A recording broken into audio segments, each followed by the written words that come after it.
and what crypto was meant to be. So way back, I got into Bitcoin and cryptocurrencies before Bitcoin was around.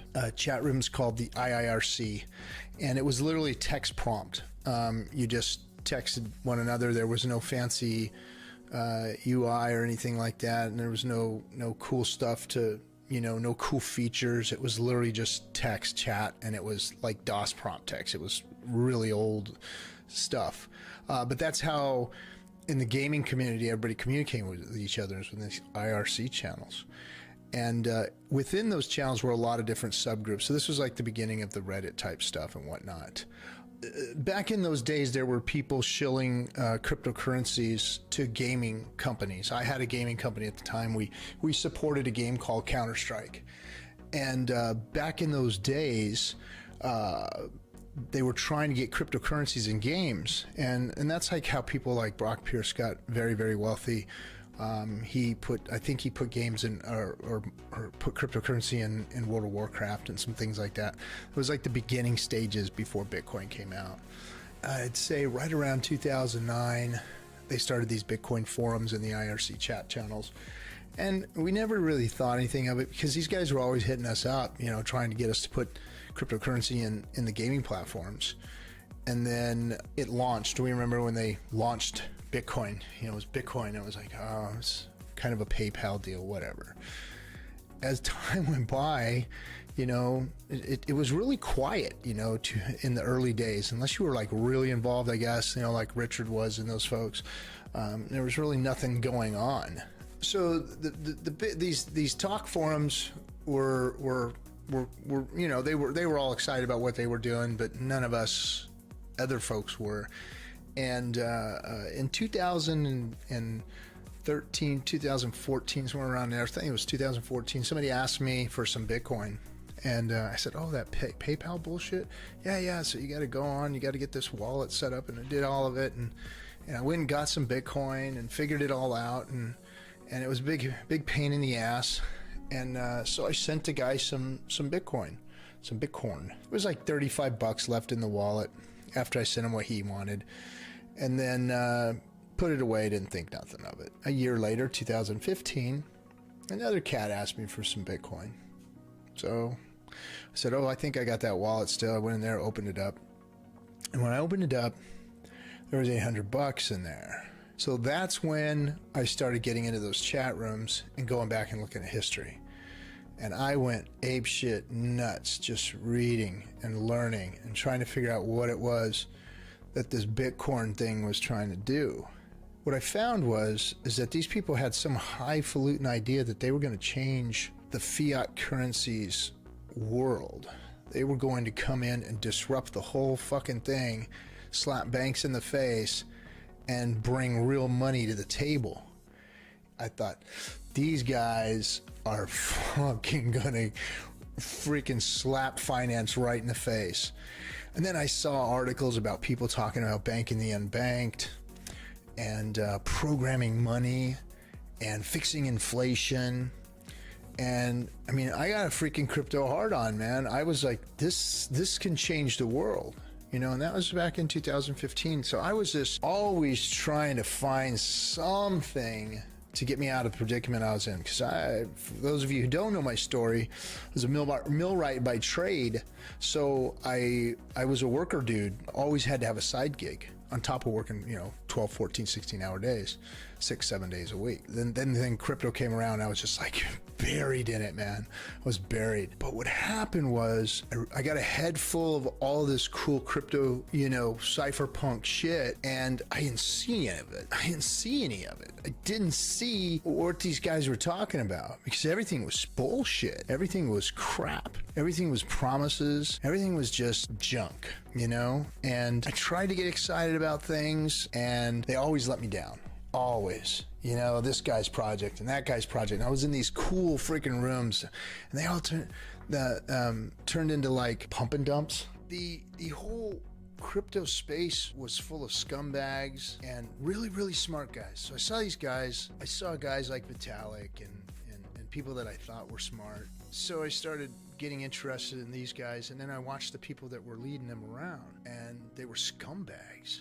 And then I even watched one of my own friends scam out on everybody, just created a shit coin.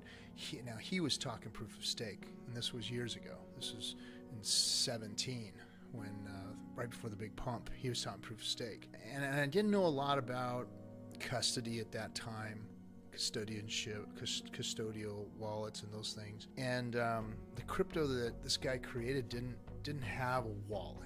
I watched all of the BitConnects, so many of them, so many of these cloud mining operations that were saying, oh, they had these R bots that were going to go out and trade for you, and oh, you're going to buy mining space and blah, blah, blah, blah, and all these things just to make you feel like you were getting involved in crypto, because everybody wanted to be, we all wanted to be part of this revolution and part of this whole thing, but nobody was letting anybody in on what it was that they were doing. They were all behind closed doors, just fucking, they didn't know what they were doing. They didn't know, and people didn't know Solidity well enough, so they were fucking that up too. I remember when Richard was talking shit about Ethereum, back in the early days, and come to find out it wasn't Ethereum that was wrong. Vitalik did a really good job with the programming language, and I mean, so I'm going to explain it like in layman's terms what it means. So we all know, and we've heard the term spaghetti code. So Bitcoin proved a concept that you can spend cryptocurrency and trade it peer-to-peer, virtually and securely. That's all it did. It proved that. Now it did it with this old horrible code, and I know nothing about coding or spaghetti code or what it means, but from what I understand is that there's been 30 bugs in Bitcoin. There's been over 30 of them. And every time they kind of unpeel it to try and do something to it or add something to it or make a feature for it, they find a bug. And they found 3 inflation bugs during this time because of that code. So nobody wants to dick with it. Literally nobody wants to dick with it. So they steer clear. It's old tech, it's bad tech, and it shouldn't be called tech. It deserves its rightful place in the annals of history, and that's just it. It proved a concept. But then Ethereum came out and proved the other concept that we can program this shit to do what we want. So now we can actually program cryptocurrencies, something that can be traded peer-to-peer without any middlemen. We can program them to do functions, features, make better money. And now that was very, very intriguing. However, even though Solidity was built right, and the way I explain it is, like we have that spaghetti code and there's all these different features and functions intertwined with it, and to try and peel it apart and fix things is just impossible. Imagine that, trying to, open up spaghetti and clean everything up. But what Vitalik and Solidity did was they packetized all of the features and functions and put them in small, very, very easy to manage modules, I guess you'd call them, so you can plug and play them. A send feature, receive feature, staking feature, an inflation feature. All these things were built into this code, and that's a horrible explanation. But if you could wrap your head around that and just go, hey, Solidity just proved that you can program this stuff and do it easy. Now, at first, when Solidity first came out, these devs were fucking it up. They were programming it wrong. So they were plugging these things into each other backwards, the wrong ways, not plugging the right things in the middles, doing stuff like that. They were using the code, but they weren't using it correctly. So a lot of their cryptos failed. A lot of them ended up with bugs. And that gave, Ethereum that buggy, it had a name for itself for being buggy. And that wasn't really the truth. It was the programmers that were fucking up that made Ethereum buggy. And Richard so much has even said that later on. He said, hey, I changed my mind on Ethereum because it wasn't Ethereum that was the problem. Solidity is really good.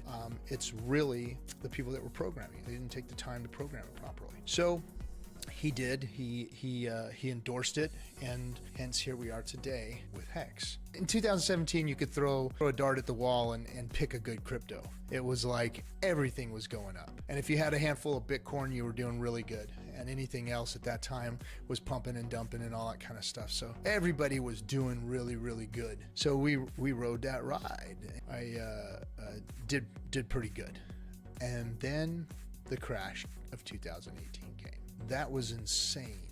We were all on our high horse. Everything seemed to be going good, and boom, the bottom dropped out from under us. It was my first real dip. During that time, everybody was into the YouTubers. We were all watching the YouTubers and what was happening. And there was this one guy, this one quirky dude with a top hat named Richard Hart, that I remember the night it happened. He went live and he said, that's it, it's over. 3 years of bear market. And what he said resonated so hard with me. And I was pissed. I fucking hated his fuck ass face at that point right there, right? I was like, this dude is spitting truth, and I don't like it. Rather than hate on him and be pissed, which I know a lot of people do. People just don't like being told the truth, especially when they're wrong. When they bet the whole farm on the fact that Bitcoin's gonna be around here forever. And I got news for you, it's not. It's garbage. It's not the world's cryptocurrency. It's not, and it's proven itself not to be. Just because people buy it and the price goes up doesn't mean anything. I mean, look at Dogecoin. That's a piece of shit built on a piece of shit built on a piece of shit. And it went up in price. Why? Because we got a bunch of fucking idiots in this space. We got a bunch of jackasses that'll go out there and say anything to make a buck. And we've never done that here.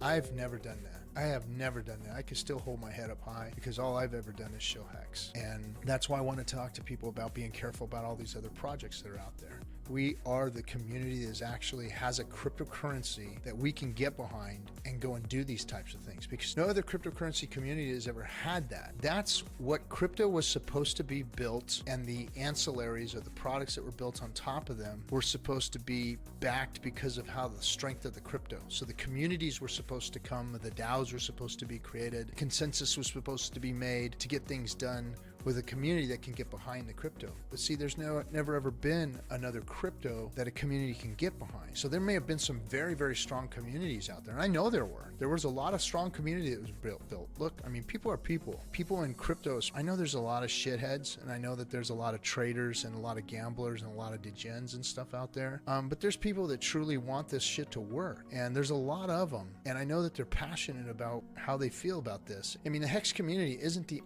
community that has ever been built. And the Hex community is the best community only because of Hex. It's not the best community because we're just a bunch of badasses and cool people. No, we're just the same as a bunch of the other crypto people that wanted something good. We just happened to find the right fucking horse to get on and hooked up to our buggy, man. That's it. We got lucky. Now, did we listen to Richard Hart and what he was saying and something resonated with us and we're kind of a different breed cut from a different cloth? Yes. Yes, we are. Yes, you are. You all are. There's a reason why you're here. There's a reason why Hexicans are Hexicans. And it's not because we fawn all over Richard. And I really hate seeing these fucking assholes that get out there and start talking about us that way.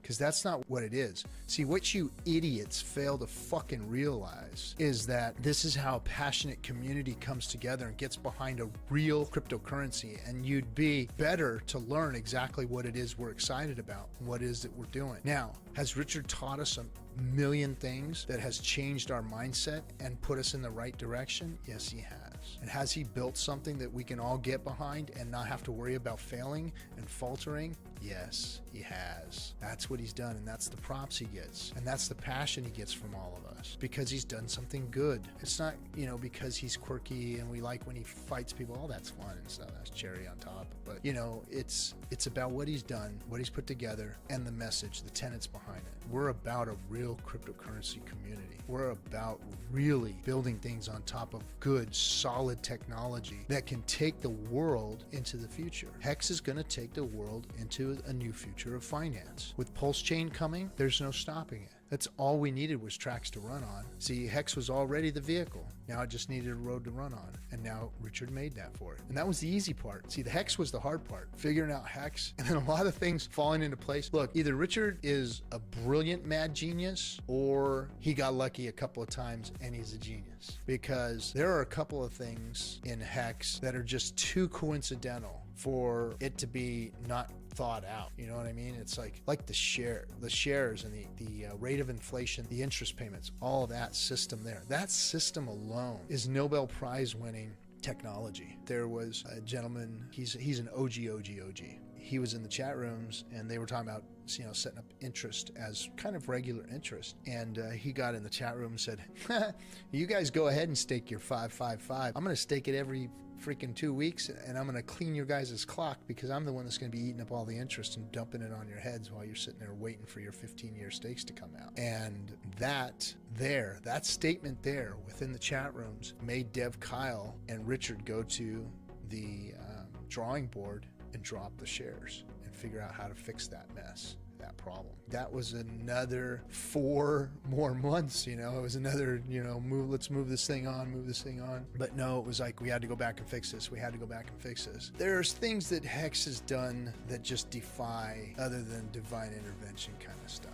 You know, this is going to change finance. So look, I think that this is going to move at a hyperspeed because the world needs Hex. For those of you who don't know, I've been hanging out with Gary funding Jim at these financial events with a group of people called the Rebel Capitalists, and they consisted are George Gammon, Jason Hartman, Mark Moss, Ken McElroy, Robert Kiyosaki, Lizette Zhang. A lot of these prep for the coming of the end of money, get yourself diversified into real estate and oil and gas and gold and real, you know, all that kind of stuff. Very, very smart people in the financial world.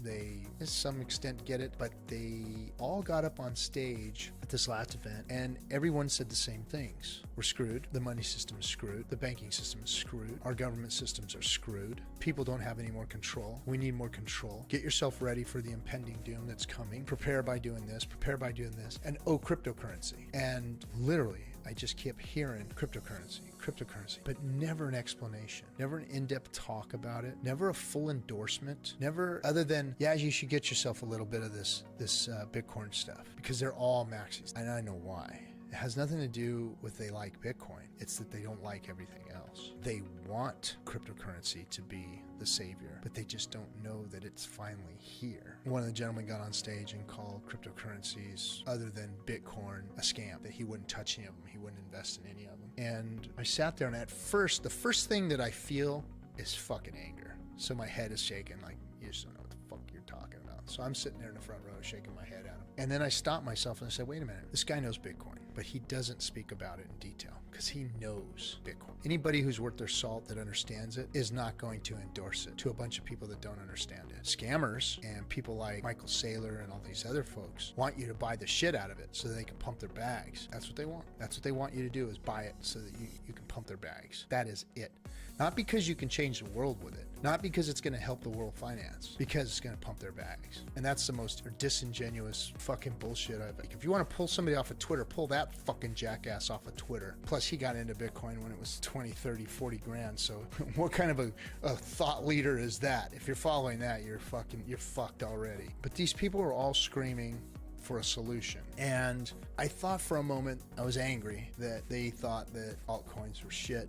But they were right. They were 100% right because they didn't know Hex. Nobody knows Hex. Just a handful of us Hexicans understand and know Hex. Only a handful of us people who've been around for a long 3 to 5 years. Shit, I got underwear that's 3 to 5 years old. Those of us who have been around, we know it. And there's very few that know Hex like we know Hex. But we're all fired up about it and we understand it. We're teaching the world about it. So we're doing all the right things. We're doing what a crypto community is supposed to do. However, we need to educate more. And we need to get out. We need to extend the olive branches and all that because everybody there knew who I was and what I was there for. They know, oh, that's the fucking crazy Hex guy with the bandana on his head and he's going to come over and shill Hex to you. So I realized that wasn't what I was supposed to do because that's what they were expecting. So I didn't. And before I knew it, the people that were there to see them were coming to me and saying, hey, we heard you're the Hex guy and we want to talk to you about Hex. And Gary's talked to us about you. And that fired me up. And I was able to speak passionately to people about what Hex was and what it really meant, what it's going to do for finance, and that it's the solution to all these problems. So all these people just got done listening to all them talk about problems and talk about what was going on out there and in the world and what they need to do to prepare. And then they'd say cryptocurrency, but they never really told them which one or why. And then I was actually sitting there explaining it to them and showing them, you know, hey, this is the world's greatest inflation fucking model that will ever be seen. This is programmable money. It's programmed better than the dollar. It's programmed better than Bitcoin. See, that blew their minds. That blows people's fucking mind when you tell them that. And see, that's the real key to how Hex changes the world, is its inflation model. And I can't stress that enough. Well, now that they've fucked up the money, now that they've fucked things up for us, what's the savior? What's gonna come fix it? Dollar's king. You ain't fucking replacing it with another currency. Bitcoin's crap. Bitcoin's garbage. It can't replace the dollar. Hex can do it, and it's gonna.